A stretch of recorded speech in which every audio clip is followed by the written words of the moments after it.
Okay, this tells me that we've gone live. All right, this is another YouTube video because I'm a little concerned Kaltura Media is not working. All right, so this is discussion 4, and I'm titling it Grammar and its Dark Side. Okay, first of all, I really hope you watched the video by Phuc Tran, Grammar, Identity, and the Dark Side of the Subjunctive. It's only 15 minutes long, and he tells a terrific story, right? He has a terrific message. And he's a terrific speaker. I wish I could speak like that. Okay, and the information there is really excellent. Okay, and basically, I don't want to repeat what it says because one, it's pretty higher end. All right, it's really worth thinking about. But what he's ultimately saying is that language and grammar impact a lot of the ways we think and a lot of the ways other people think who have different languages and grammar. Okay, so take a look at that. Pay attention to that. All right.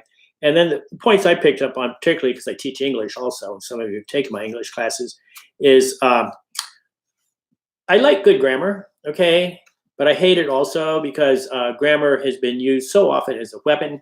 All right, my mother used it as a weapon against me. We've all had English teachers who, instead of talking about critical thinking, talking about the wonderful literature, instead of just correcting your grammar all the time.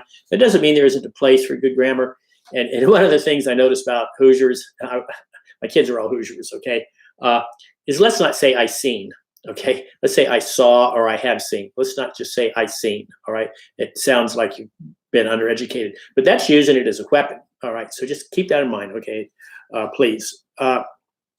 So over the years, particularly English, particularly and this, don't forget, multicultural, intercultural communications class, you have to talk about colonialization, all right? I lived in Malaysia, right? A colony of England, okay? And in Malaysia, they speak Indian, Chinese, the language that the Islamic people in that area speak.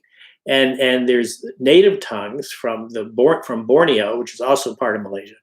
And then there's a lot of English because of the English colonization. And guess what? They're also darker skinned. All right. So the English have always used their language as a weapon, okay, against other people. Well, they don't speak good English. Their grammar is terrible and blah, blah, blah. And so that's one of the things we really have to be careful about as we're talking about languages, is to not use it as a weapon. All right.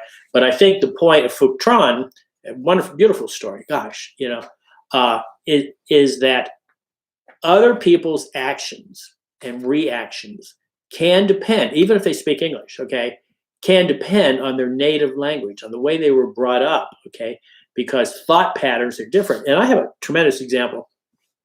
So when I was a soldier and I was living in Germany, all right, I went to a language school to learn German, and it was difficult, okay, but it's a total immersive. So I did a pretty good job. I came out of speaking German pretty well at the time. I've forgotten it all since then. And my best friend at the language school was Japanese, all right? And the only language we had in common was the German that we were both learning, okay? But what I noticed about him, and the difference between me as a native English speaker and him as a native Japanese speaker, and us both trying to speak in German, was that his thought processes were much different than mine, okay? This is real common in Western culture. We tend to go directly, boom, to the subject, okay? We tend to just go right there, okay? Oriental cultures, Japanese, okay, and I don't like that word Oriental. There are lots of different cultures in Asia, okay, but Japanese culture and more broadly Oriental culture, their thought patterns are more circular. Their language is more circular, and that doesn't mean they're beating around the bush. I don't mean that, okay? I mean that they think differently because their language is constructed differently. So as far as this class goes, and don't forget, this is sort of a business class that I'm hoping you're taking this to, as you go out into the business world, you'll take these lessons with you, all right? And so people from other languages are going to think differently than you. Their thought patterns are going to be different, all right? You can still get to the same point, but it might take them they might take a different route to get to that point. So it's critical that we not judge them that way, all right? Or if they're just learning English as a second language, third language for many, let's not judge grammar, okay? So let's just be very careful about judging other people and try to pay more attention to their stories and their background. And this is going to help us really survive well out in the marketplace, in the workplace, in the business world. So that's the point. So please, please, please watch that video. It's brilliant. Okay, 14, 15 minutes. I think you'll get a lot out of it. So hey, hope you enjoyed this one.